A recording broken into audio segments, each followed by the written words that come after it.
तो आइए हम अब बढ़ते हैं हमारे सत्र की ओर। श्रीमद् भागवतम 4th कैंटो, अध्याय नंबर 12 एंड श्लोक नंबर 38। इति उतान पदपुत्रा ध्रुव कृष्ण परायणा अद्भुतात्रायणां लोकनम चूड़ामणिरिवा मदः। इस प्रकार महाराज उतानपाद के अति सम्मान्य पुत्र पूरी तरह से कृष्ण भावनाभावित ध्रुव महाराज ने तीनों लोक में सर्वस्नान प्राप्त किया। अब यहाँ पर एक और महत्वपूर्ण बात बताई गई है कि माँ भी सुनीति थी जो शास्त्रों के हिसाब से चल रही थी, लेकिन पिताजी भी कोई साधारण व्यक्ति नहीं थे। उत्तानपाद कोई साधारण व्यक्ति नहीं थे, वो भी अपने नियमों पर चलते थे। यदि पिता और माता दोनों भी यदि नियमों पर चलते हैं तो बच्चे नालायक निकल ही नहीं सकते। अब हम हमेशा दोष ठहराते हैं दूसरे पर। मैं तो ठीक हूँ लेकिन मेरे पति का ये प्रॉब्लम है। माता जी, पति का प्रॉब्लम है, ठीक है, लेकिन यदि आप अच्छे हो तो आपके बच्चे फिर भी अच्छे निकलेंगे। दोनों में से यदि एक भी संस्कारी है तो अभी बच्चे संस्कारी निकलेंगे, और यदि दोनों अच्छे हैं तो बात ही छोड़ दो। तो आजकल जो काम हो रहा है वो कैसा हो रहा है? जानवरों के जैसा काम हो रहा है। शादी के पहले भी अवैध संबंध और शादी के बाद भी अवैध संबंध, इस तरह का तो व्यवहार है। लेकिन पहले ऐसा नहीं होता था।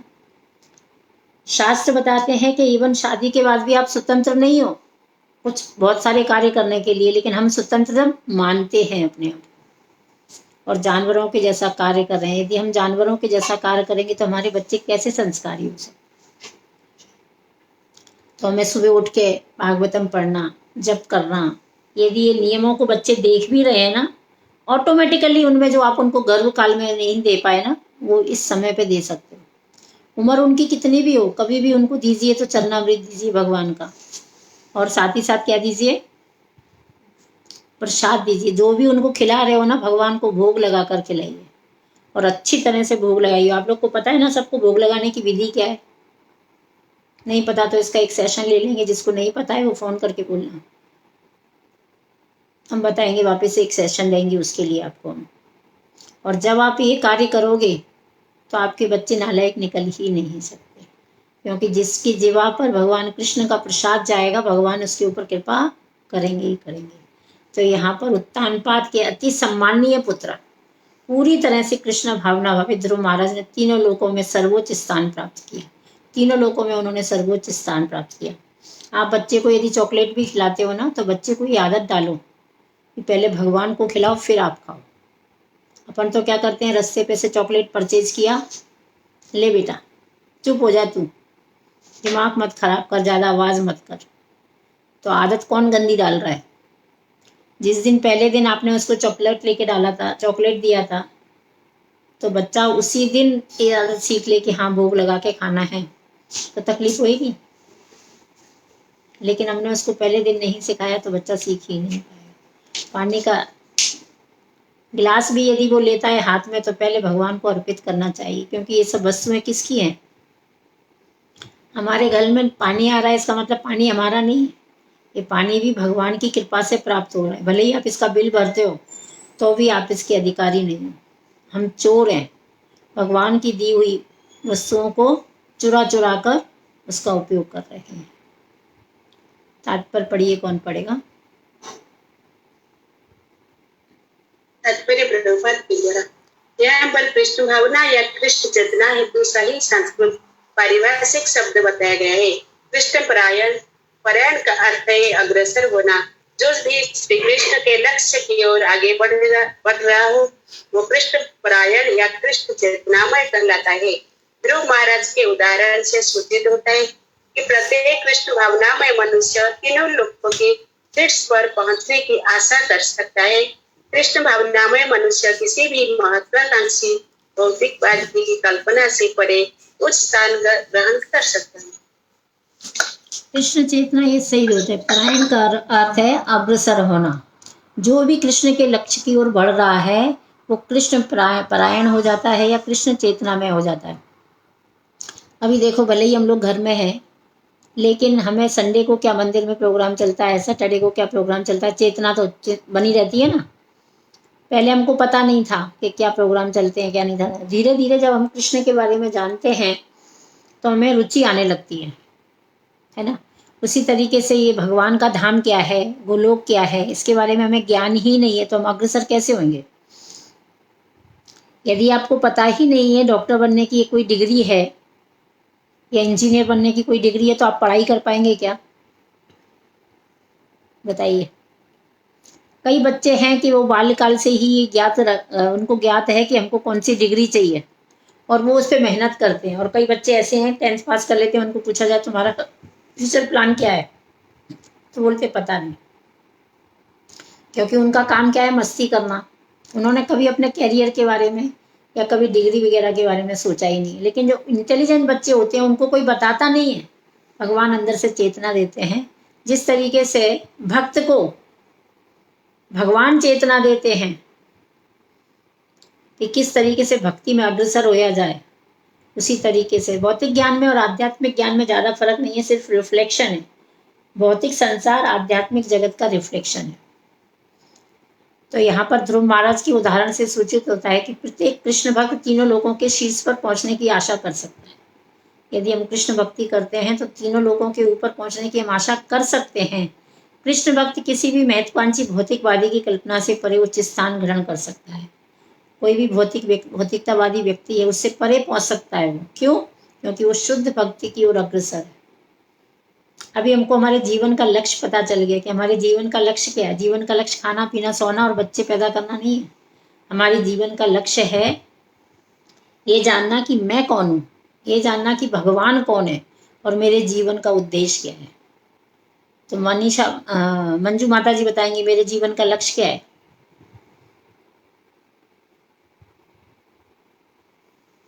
मंजू माता जी बताएंगी जीवन का लक्ष्य क्या है। भगवान मेरे जीवन का लक्ष्य है सुबह उठ के जपा करना, भगवान के नाम का संकीर्तन करना, भागवतम भगवत गीता पढ़ना। ने भगवान श्री कृष्ण ने इस ग्रंथों में भर दिया है।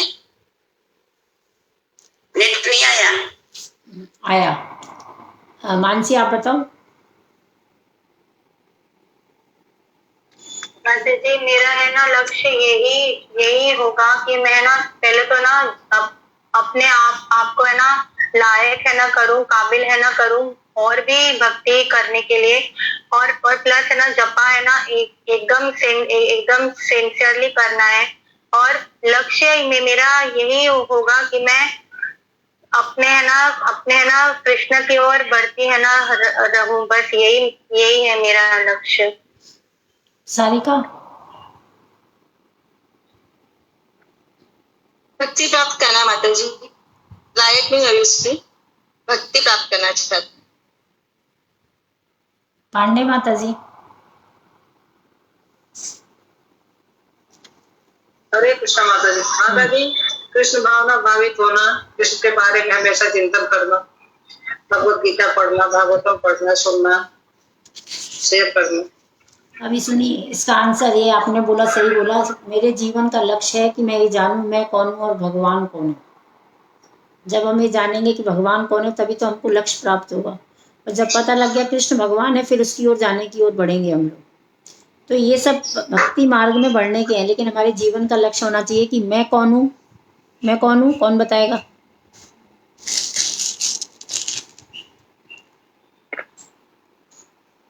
मैं कौन हूँ। हम लोग अभी तक है ना शरीर ही है, आत्मा की है ना चेतना अभी तक नहीं आई है। हाँ, मैं मालिक हूँ इस कंपनी का उस कंपनी का। ये हमारा मैं कौन हूँ, दासानुदास हूँ। जो भक्त हैं उनके दासों का भी दास हूँ। लेकिन हर व्यक्ति डायरेक्ट भगवान की सेवा करना चाहता है। भगवान को हम प्रसन्न नहीं कर सकते, लेकिन भगवान के भक्तों को प्रसन्न करके हम भगवान को प्रसन्न कर सकते हैं। तो यहाँ पर ये बहुत बड़ी शिक्षा है हमारे लिए कि हमको सबसे पहले तो अपने जीवन का उद्देश्य पता होना चाहिए कि हमारे जीवन का उद्देश्य क्या है। उसके बाद में फिर हम आगे बढ़ सकते हैं। 39 श्लोक।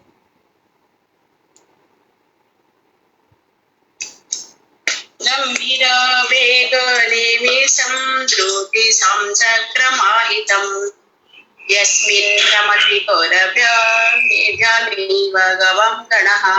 मैत्रेय मुनि ने आगे कहा, एक कौरव वंशी विदुर जिस प्रकार बैल अपनी दाएं ओर बंधे मध्यवर्ती लटे के चारों ओर चक्कर लगाते हैं, उसी प्रकार आकाश के सभी नक्षत्र अत्यंत वेग से ध्रुव महाराज के लोक का निरंतर चक्कर लगाते रहते हैं। तो यहाँ पर बैल का उदाहरण देके बोला गया है कि जिस प्रकार बैल के दाईं ओर बांधे जाने पर मध्यवर्ती लट्ठे के चारों ओर चक्कर लगाते रहते हैं, उसी प्रकार आकाश के सभी नक्षत्र वेग से ध्रुव महाराज के धाम का निरंतर चक्कर लगाते रहते हैं। बताइए कितनी बड़ी बात है, इतना दिव्य स्थान प्राप्त हुआ है ध्रुव महाराज को। तात्पर्य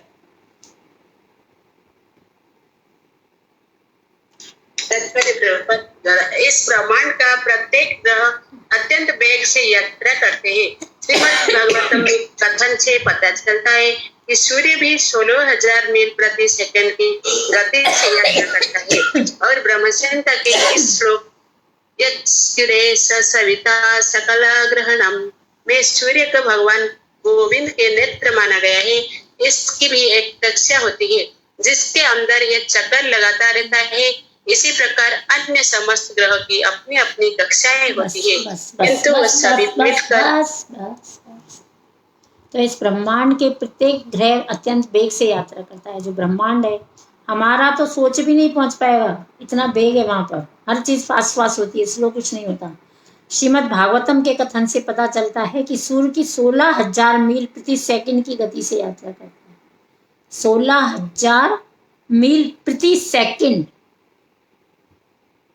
हम लोग को यहाँ से लखनऊ जाना होता है या लखनऊ से कहीं पे भी कोई ऐसा 1-2 घंटे का रास्ता बनाना होता है तो कितने घंटे लग जाते हैं गाड़ियों में, लेकिन सूर्य कितना 16,000 मील प्रति सेकंड।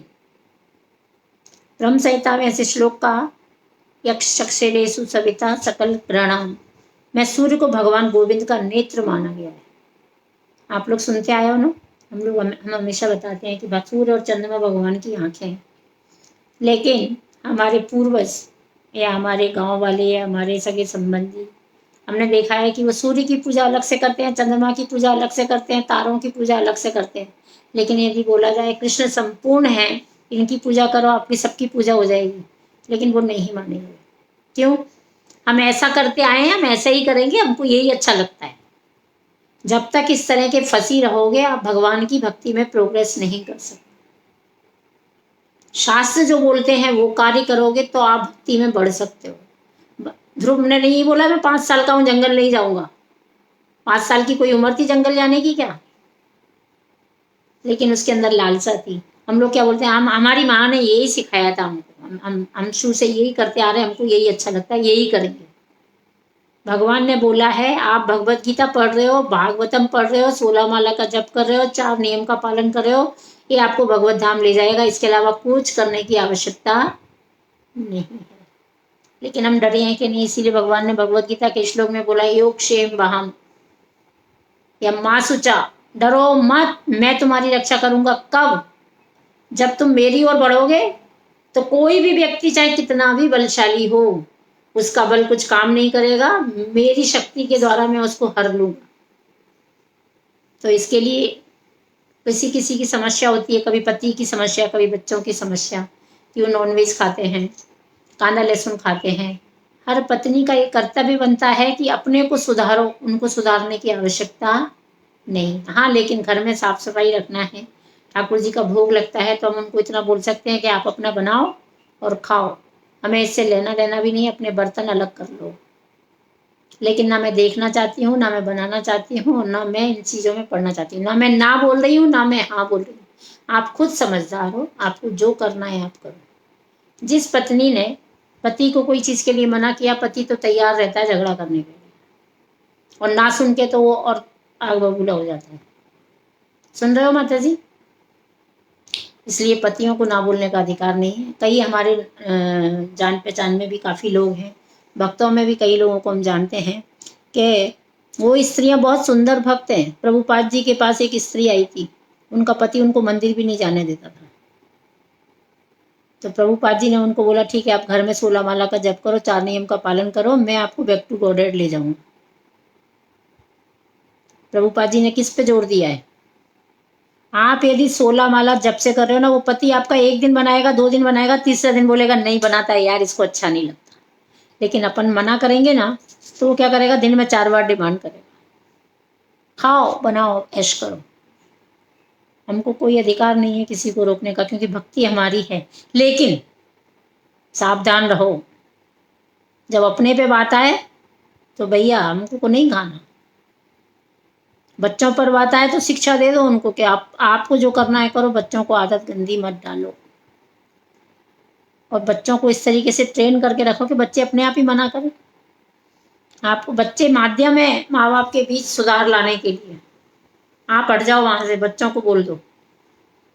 बच्चे लोग यदि बोलेंगे तो बाप पिघल जाता है। बच्चे मना कर रहे हैं, छोड़ो, आप परमिशन दे दो। तो यहाँ पर ध्रुव महाराज जो चक्कर लगाते, बीच बीच में याद आ जाती है आपको बात, तो हम बता देते हैं। क्योंकि केवल भागवतम पढ़ना, श्लोक याद करने से हमारे जीवन में परिवर्तन नहीं आएगा। आएगा परिवर्तन? नहीं आएगा। हमको प्रैक्टिकली उस रास्ते पर चलना है, तो क्या क्या चीज़ों की समस्याओं का सामना करना पड़ेगा, ये देखना पड़ेगा। यदि उन समस्याओं का सामना हम कर लेंगे तो ही हम आगे बढ़ सकते हैं। अभी जैसे कि आपको माला करनी है, या आपके घर में आपको प्रोग्राम करना है, आपके पति अगेंस्ट है, आप क्या करोगे? घर में प्रोग्राम करना चाहिए कि नहीं करना चाहिए? नहीं करना चाहिए, क्योंकि जैसे ही आप प्रोग्राम करोगे तो आपका पति उसको पसंद नहीं करेगा और कुछ ना कुछ नई बात करेगा। तो पहले पति के मन में ये विचार बिठा दो कि मैं जो कार्य कर रही हूँ वो किस लिए कर रही हूँ।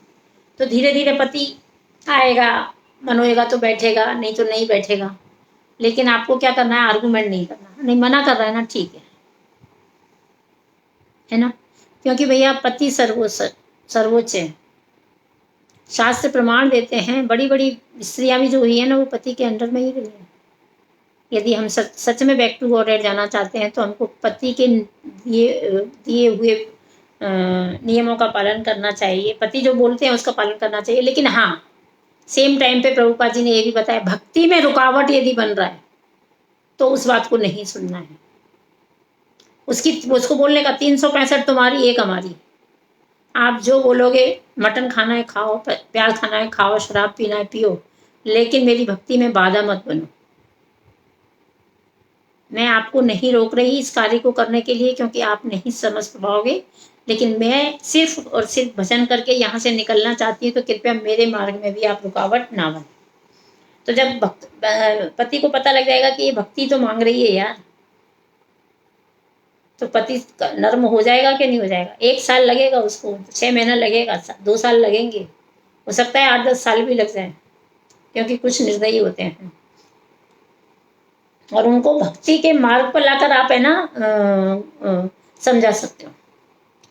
यदि आप भक्ति करते हो, आप इतनी मेहनत कर रहे हो, गणपति में आ रहे हो, जन्माष्टमी पे आ रहे हो, और फिर बाद में जन्माष्टमी हो गया, मंगलवार गया, बुधवार को खा लो, गुरुवार को फिर नहीं खाएंगे। होता है ना ऐसा कि दिन भी होते हैं फिक्स खाने के लिए, तो उन दिनों को भी उनको करने दो, आप मत करो। उनको समझाना चाहिए कि कौन सा दिन, सब दिन तो भगवान के हैं। आप ये दिन खाओगे, ये दिन नहीं खाओगे तो कैसे चलेगा? यदि श्रद्धा है गणपति पे आपको, यदि श्रद्धा है भगवान पे आपको, तो भगवान ने कहाँ बोला है कि अपन को मीट भक्षम, मांस भक्षम लिखा है क्या? मुर्गा भक्षम, बकरा भक्षम, कहीं नहीं लिखा। पत्रम पुष्पम फलम तोहम, समझाओ उनको ये बात कि भगवान ने भगवद गीता में बोला है कि पत्र खाओ, पत्र पुष्प फल, ये चीज़ों से मैं खुश हो रहा हूँ। तो जब भगवान पत्र पुष्प से खुश हो रहे हैं, तो फिर हम क्यों खाएं उन चीज़ों को? क्यों करें जीव की हत्या? तो इस ब्रह्मांड का प्रत्येक ग्रह अत्यंत वेग से यात्रा करता है। श्रीमद् भागवतम के कथन से पता चलता है कि 16,000 मील की सेकंड गति से यात्रा करता है, जिसके भीतर चक्कर लगाता है। इसी प्रकार समस्त ग्रहों की अपनी अपनी कक्षाएं हैं।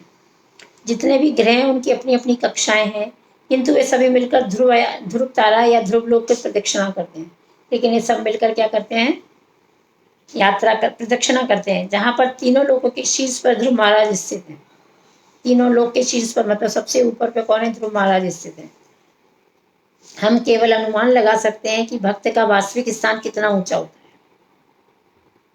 हम इससे केवल पता लगा सकते हैं, अनुमान लगा सकते हैं कि भक्त का स्थान कितना ऊंचा है। भक्त का वास्तविक स्थान कितना ऊंचा होता है, अतः हम भगवान के पद की श्रेष्ठता का अनुमान लगा ही नहीं सकते। अतः हम भगवान की श्रेष्ठता का अनुमान लगा ही नहीं सकते। भगवान कितने श्रेष्ठ हैं, ये हमारी पहुंच से परे, हम इसको जान ही नहीं सकते।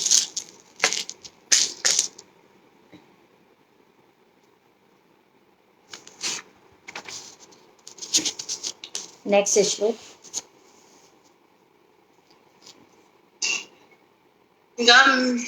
गम्भीरवेगनिः महिमान् विलकयाश्च नारद भगवान् ऋषि अतत्यं विदुदन शोकन् क्षत्रेयज्ञाः प्रदेशतसाम्। ध्रुव महाराज की महिमा को देखकर श्री नारद मुनि अपनी बीना बजाते रचयिताओं के यज्ञ स्थल पर गए और प्रसन्नता पूर्वक निम्नलिखित 3 श्लोक का उच्चारण किया है। अब नारद जी बड़े प्रसन्न हो रहे हैं। वो क्या कर रहे हैं? ध्रुव महाराज की महिमा को देखकर नारद मुनि अपनी बीणा बजा रहे हैं और वो प्रजेताओं के यज्ञ स्थल पर पहुंच गए। प्रसन्नता पूर्वक 3 श्लोक का उच्चारण किया है नारद जी ने। पहला श्लोक है नारद उवाच।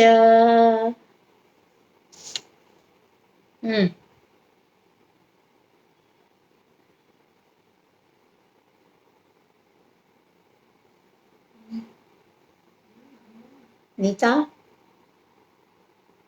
जी मतलब तात्पर्य प्रभुपाद के अरे! द्वारा श्री नारद मुनि श्लोक पढ़ो। महिमानं विलोकाश्च। नीता नेक्स्ट नारद वाचा। नारद उवाच नूनं सुनीते प्रतिदेवतायास्तपः प्रभावस्य स्तुतस्य त्वां गतिं दृष्टा व्युपायानपि वेदवादिनो नैवाधिगतुं प्रभवन्ति नृपः।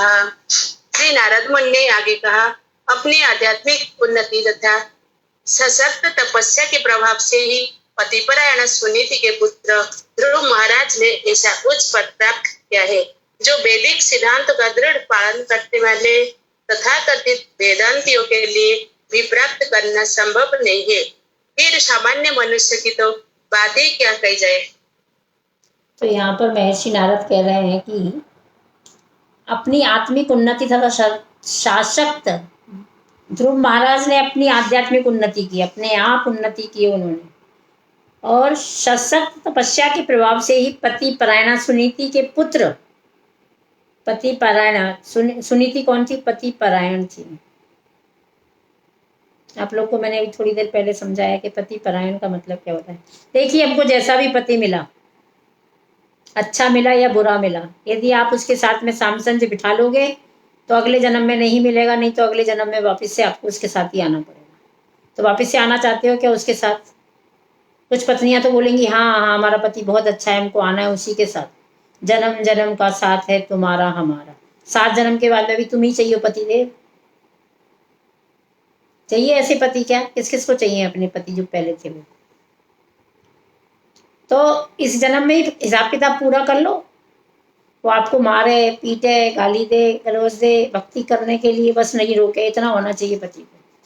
बस एक चीज के लिए हमें दृढ़ रहना है, बाकी का जो भी कष्ट दे उसको सहन कर लोगे ना आप, तो पति परायण कहलाओगे। तो भगवान आपके ऊपर विशेष कृपा करेंगे।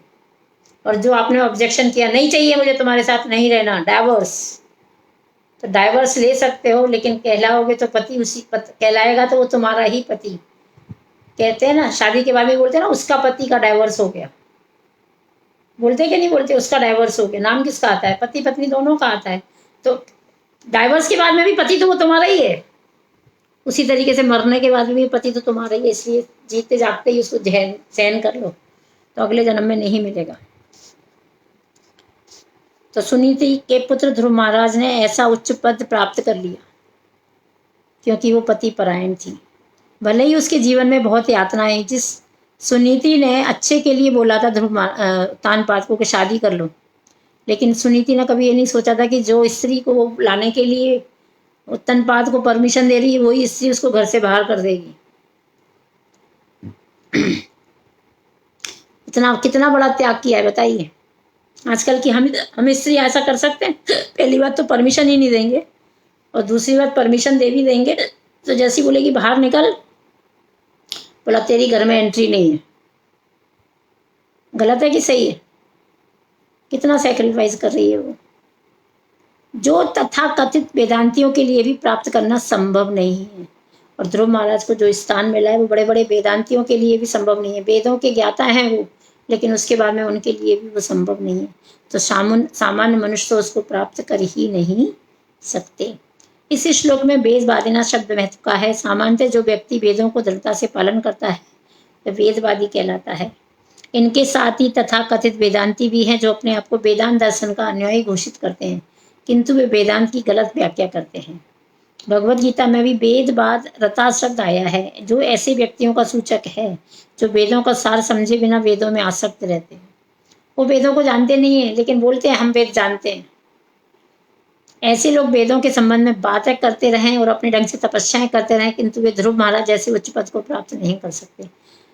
अभी आजकल की कथा नहीं बोलना चाहिए, चलिए आजकल के कथा लोग बोलते तो बड़े ज्ञानी बनते हैं वो, लेकिन क्या उनके पास वो ज्ञान है? बनते हैं ज्ञानी लेकिन ज्ञान नहीं है। उपदेश देते हैं।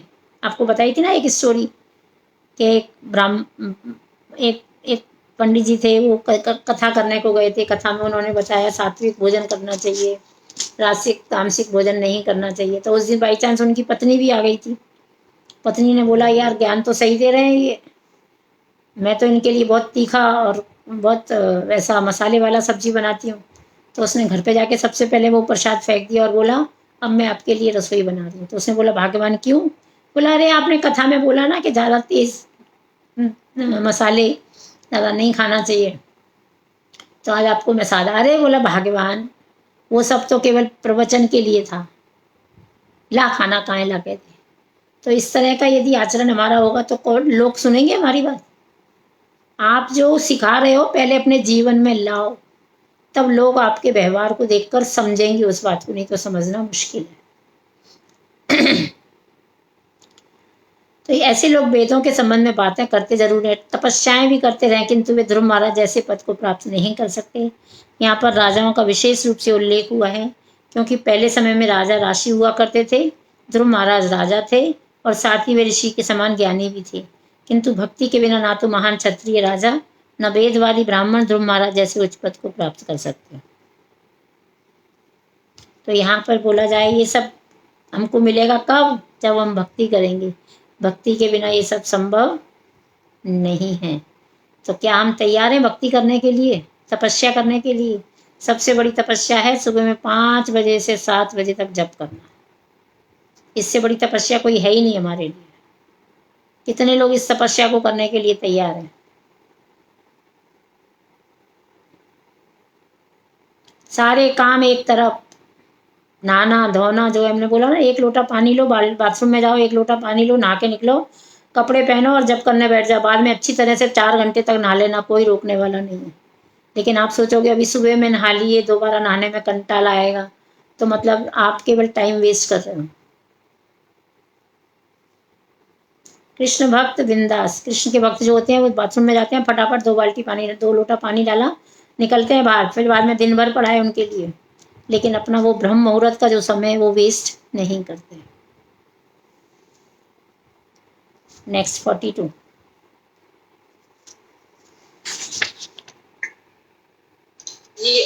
ये पंचवर्ष गुरुदार बक्षिरो दिने नयातो हृदयानन्दूयता वनं महादेश करजितं प्रभुं जिगायत भक्त गुणे परजितम। श्री नारद मुनि ने आगे कहा, देखो न किस प्रकार ध्रुव महाराज अपने विमाता के कटु वचन से मर्माहत होकर केवल 5 वर्ष की आयु में जंगल चले गए और उन्होंने मेरे निर्देशन में तपस्या की पूर्ण भगवान अजय है, किंतु ध्रुव महाराज ने भगवत भक्त के विशिष्ट गुण से समान्वित होकर उन्हें परास्त कर दिया।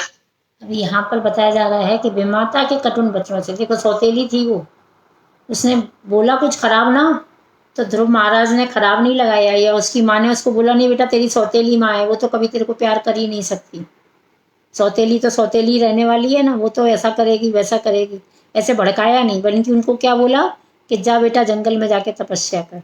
और फिर भगवान ध्रुव महाराज क्या करेगा, जंगल में चले गए तपस्या करने के लिए। यद्यपि भगवान अजय हैं, भगवान अजय हैं मतलब भगवान को कोई जीत नहीं सकता, किंतु ध्रुव महाराज ने भगवत भक्तों के विशेष गुणों में समन्वित होकर उन्हें परास्त कर दिया। भगवत भक्ति का विकास कर लिया ध्रुव महाराज ने, और भगवान को भी क्या कर लिया, जीत लिया। जीत लिया कि नहीं जीत लिया? भगवान ने उनको एक लोक दे दिया कि नहीं दे दिया? और वो लोक की वजह से ही क्या हुआ, ध्रुव महाराज एक विशेष स्थान प्राप्त कर लिए।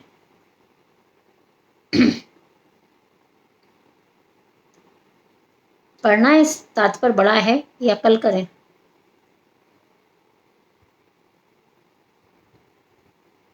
चलिए कल करते हैं इसको। श्रीमद् भागवतम महापुराण की जय, शील प्रभुपाद की